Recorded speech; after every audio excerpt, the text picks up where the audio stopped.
Miss Orozco here, happy to be with you once again. And I will be talking to you today about expectation number 8, living a virtuous life. What a word, huh? Virtuous. It sounds regal, it sounds important, it sounds official and fancy. And today we're going to learn all about what that means. So let's get started. Friends, this week and last week that you've been with us, we've been learning some life principles with Senora Cardoso, Mrs. Reeves, and Miss Ward. And let's talk about those life principles. So we've seen character. Character is what you do when nobody is looking. That means that you are going to be true to yourself. Honesty. Honesty means being truthful at all times. And this week, we're looking at self-discipline, which is basically talking about the control that you have over yourself, your actions, your emotions, and your reactions. We're also going to see a lot of different words over the school year here in Kinder that we have not learned yet, but we will. Patriotism, citizenship, responsibility, respect, integrity, courtesy, patience, cooperation. And these are all words that are going to be very important in your life. We're going to learn them together. We're going to practice them. We're going to draw about them. We're going to write about them. And they are going to become a part of our life so that we can live just like the little girl in the beginning, virtuously. Also, forgiveness and compassion. And I have a feeling that my kindergartners already know these words because this is part of the Wilson Way. And your families are part of the Wilson Way. Okay? So, let's see a little bit of examples. Friends, what is this boy doing? Is he doing something he should be doing? No, he's not living virtuously. It looks like he's hurting her. That's not very nice. Oh no, look at this friend. She's actually saying she's sorry. That means that she probably did something that hurt another person. Uh-oh. Friends, he is not living virtuously. He's looking at the paper of his neighbor. Should we be doing that? Ooh, no. Oh, and then we have this friend here who's being very mean to somebody that looks like could be his mommy. It could be the teacher, it could be an older sister, cousin, grandma. That's not very nice. So, these life principles, those big fancy words we learned together, they are your guide. They are your map in life. Just like my friend Kermit here. When you're lost, what do you do? Or when your parents have been lost, what do they do? That's right. They have to find a way to guide themselves back on the right track. They need a map to help them find the correct way wherever you go.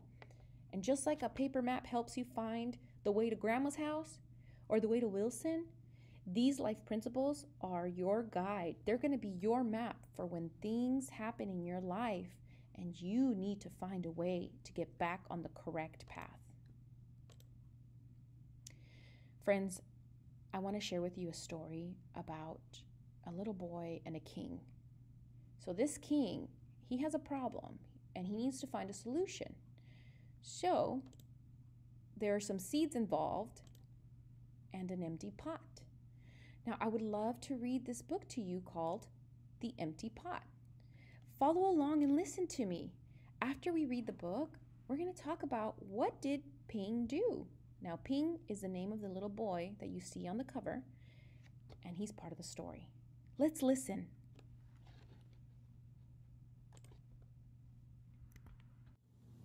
The Empty Pot.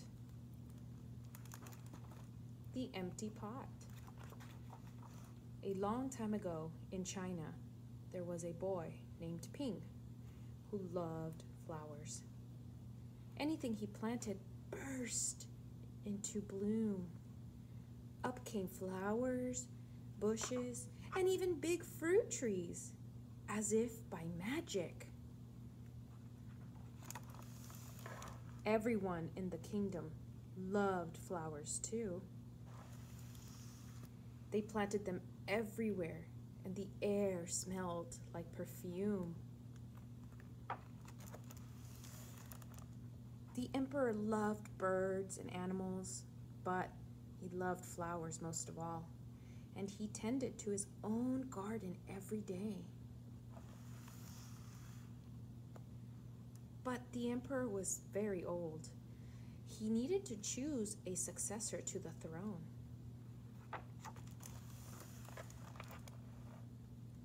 Who would his successor be? And how would the emperor choose? Because the emperor loved flowers so much, he decided to let the flowers choose. The next day, a proclamation was issued. All the children in the land were to come to the palace. There, they would be given special flower seeds by the emperor. Whoever can show me their best in a year's time, he said, will succeed me to the throne. This news created great excitement throughout the land. Children from all over the country swarmed to the palace to get their flower seeds. All the parents wanted their children to be chosen emperor, and all the children hoped they would be chosen too. When Ping received his seed from the emperor, he was the happiest child of all. He was sure he could grow the most beautiful flower. Ping filled a flower pot with rich soil. He planted the seed in it very carefully. He watered it every day. He couldn't wait to see it sprout, grow, and blossom into a beautiful flower. Day after day passed, but nothing grew in his pot.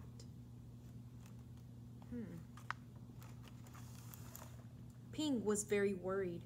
He put new soil into a bigger pot. Then he transferred the seed into the rich black soil. Another 2 months he waited. Still, nothing happened. By and by, the whole year passed. Spring came, and all the children put on their best clothes to see the emperor. They rushed to the palace with their beautiful flowers, eagerly hoping to be chosen. Wow, look at all these flowers. Ping was ashamed of his empty pot. He thought the other children would laugh at him because, for once, he couldn't get a flower to grow. His clever friend ran by with a great big plant. Ping, he said, you're not really going to the emperor with an empty pot, are you? Couldn't you grow a great big flower like mine? I've grown lots of flowers better than those, Ping said. It's just that this seed won't grow. Ping's father overheard this and said, you did your best, and your best is good enough to present to the emperor. Holding the empty pot in his hands, Ping went straight away to the palace. The emperor was looking at the flowers slowly, one by one. How beautiful all the flowers were, but the emperor was frowning and did not say a word. Let's go back to that. Do you see his face? Wow. Finally, he came to Ping. Ping hung his head in shame, expecting to be punished. Oh no. The emperor asked him, why did you bring an empty pot? Ping started to cry and replied, I planted the seed you gave me, and I watered it every day, but it didn't sprout. I put it in a better pot with better soil, but it still didn't sprout. I tended it all year long, but nothing grew. So today, I had to bring an empty pot without a flower. It was the best I could do."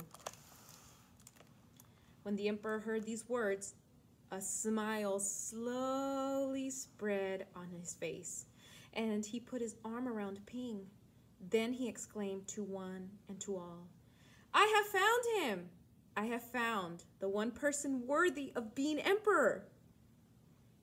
Where you got your seeds from, I do not know, for the seeds I gave you had all been cooked, so it was impossible for any of them to grow. I admire Ping's great courage to appear before me with the empty truth, and now I reward him with my entire kingdom and make him emperor of all the land."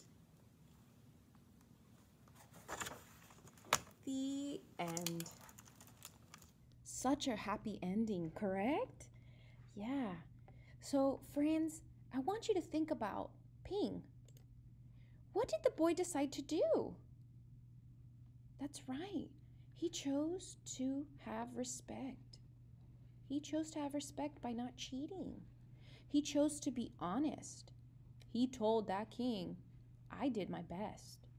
He had integrity. That means that when you have integrity, it means that you do the things that you're supposed to do the right way. No cheating, no lying. Exactly. And he was brave enough to go in front of the king and tell him the truth. That's being brave. Now, friends, I've always told you, and you're going to hear this a lot from all of us, we accept your best efforts. We are not perfect. Nobody is perfect. I am not perfect. And so I want you to know that when you come to this classroom, whether it's with Miss Ward, Mrs. Reeves, Senora Cardoso, or with me, we know that you're going to give us your best efforts. And even if it's not perfect, it's your best, which makes it perfect for me. So remember, to live virtuously, we need to follow these principles as a map to have a great life. Books are our guides. Books are our maps that help us find that. For example, Olim, Yes We Can taught us about respecting our friends and respecting the things that we can and cannot do and not be mean about it. And then we have Olympic, who taught us perseverance. That's right, when you put something in your mind that you're going to do it, you get it done because that's who you are. And Pig the Fibber taught us all about honesty. Very important. Please, Mr. Panda taught us all about manners, which are important when we communicate with others. You also have role models here at Wilson Elementary. Everybody from the principal to your teacher to the counselor to the librarian, everybody here at Wilson also follows these life principles. And so if you ever get off track, if you ever forget, or you need help to get back on the right road, guess what? That's what we're here for. And we're happy to help, just like these two wonderful teachers with the big, bright smiles. Remember, friends, you are great. And we are here to help you stay that way. Don't forget the life principles are your map, your guide to stay on the right track. Thank you for joining me, Kinder. We love you. Bye.